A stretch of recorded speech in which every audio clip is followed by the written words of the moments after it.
just to work. Funny what people give you. That's right. So what, these were given to you, these smokes? Yeah. Okay. So, Chris is your name? Yeah. How old are you, Chris? Oh! 41. 41 at the moment, mate. And Chris, how have you ended up on the street? What's your situation? Well, pretty long story to be honest, but That's okay. sort of moved to Melbourne to have a neck shoulder operation and ended up having a tumour on my liver and had a third of my liver and gallbladder removed. And can't afford it, can't work at the moment. Where did you move from? I was a single dad in the Snowy Mountains. Okay. Yeah. And so when did you move to Melbourne? When was that? Just before the pandemic. Okay, so And then I've sort of been stuck here with the pandemic and everything. so what happened with I your don't know where to go back to now anyway, so it's just everything, those sort of things. Did you have a job, Chris? I was a single dad for about 4.5, 5 years before I come here. Before that we were up in Cairns, both my daughters were born up there.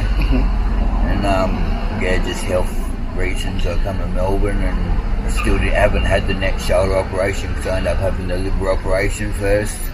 So now I'm sort of waiting for that still. How long do you have to wait?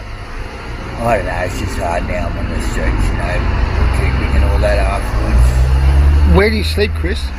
I've got a couple of different places. Do you have a home or a room, or you stay with friends and family? No, I've not long just got out of jail. Okay. So, I've just been sort of on the streets a bit again. Every now and then I might bump into someone in Footscray or something, but I'm better off on my own. Okay. Mate. What were you in for, Chris? What happened? I'd had a unit and a fellow I'd met when I was homeless, he asked if he could come and shower up and that.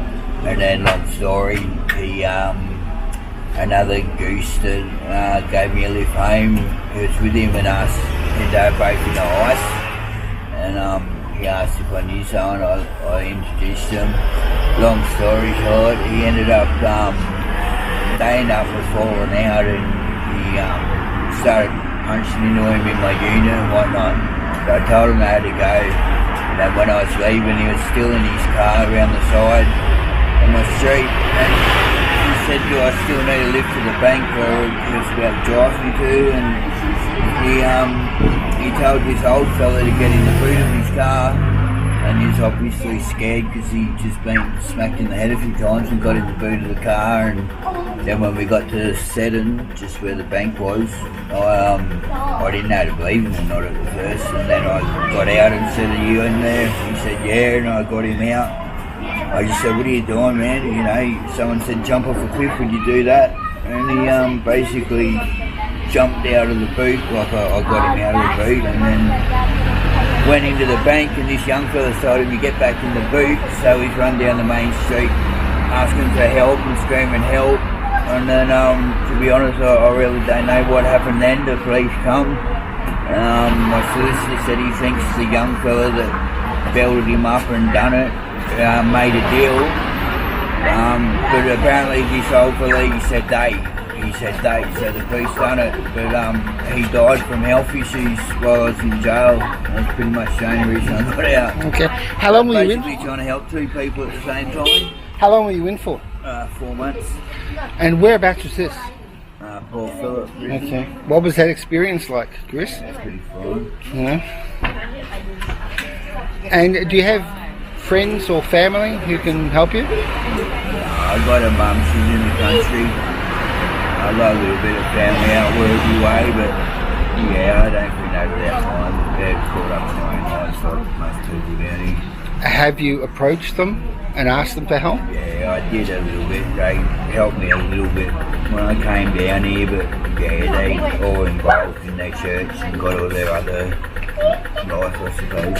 They know you're on the street? Pretty much. I think they did just before I was in jail. Okay. Yeah. And what are your prospects, Chris? I don't know, mate. Just trying to survive at the moment. Okay. It's just hard, but I've got to eat out and that if I do get some money, because obviously I don't have the stuff to.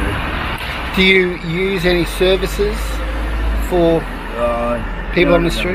Someone gave me a few numbers yesterday, the night before. So I'm gonna try and go see this lady I know with her daughter, see if I can use her phone, but she said next week. Okay. So yeah. Okay. What are your prospects for the near future? Take every day as it comes at the moment. Winter's coming and it's going to be pretty nasty. Yeah. How are you going to cope? A lot of jumping. Sorry? Lots of jumpers. Lots of jumping. Do you usually sit here? Sometimes. Like I say, I'm just not long out of jail, so I'm sometimes up at Albies. Okay. And how do people treat you normally? Not always the best. Yeah, what do you mean? Some people are pretty nice and understanding, but a lot of people still look down on you. I suppose I've got to do what I've got to do at the end of the day, but... Do people ever say anything to you or do anything to you? No, I've had a few people spit on me or yell at me, kick my money jar over.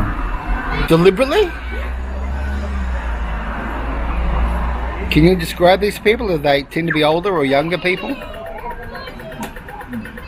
In their 20s to 30s normally. Normally big like juggos, really. Big like juggos. Okay. And Chris? A lot of people sometimes think I'm doing this for drugs and don't talk to me. I know my situation. You're not on anything? No, I smoke a bit of weed every now and then. I've got a lady I got to call next week. She said she wanted to help me maybe get back into my unit. Your unit? I had a unit not long before I was in jail, finally, and cause I was on the streets before I was in jail, and I just got a unit, but I couldn't afford it anyway. By the time I paid the electricity and everything, my daughter's got a horse, so I help her out with a bit of money as often as I can, and I just couldn't afford it anyway. So. Do you get any money from Centrelink or anything? Do you get any income at all? Well, that's the thing. She's going to help me get put back onto that, and then so I don't know if she's got other places that she might be able to help me out with, because I just wasn't going nowhere anyway. Like I was still in debt. And Chris, you said you were a single dad. Do you have any skills though in terms of work? Well, I was a concreter landscaper, but I fell down an elevator shaft. So that's why I moved down here to get this neck shoulder operated. And, when did that happen? like I say, the Prince Alfred I was meant to go. And, but then they found an 18mm tumour on my liver. So I had a third of my liver and gallbladder removed, and yeah, sort of don't really know what to do with my neck shoulder operation now. Sort of need somewhere to recoup from that and I'll get out. How much money do you get a day, you reckon? Sometimes I'll be lucky to make $20. It's not enough for a hostel, is it? Nah. No. Sometimes. I know last year, before I went to jail, there was a backpacker's place, and I got a tram or two from Flinders Station. It was like $40 a night. So I haven't stayed there since I've been out. Cute.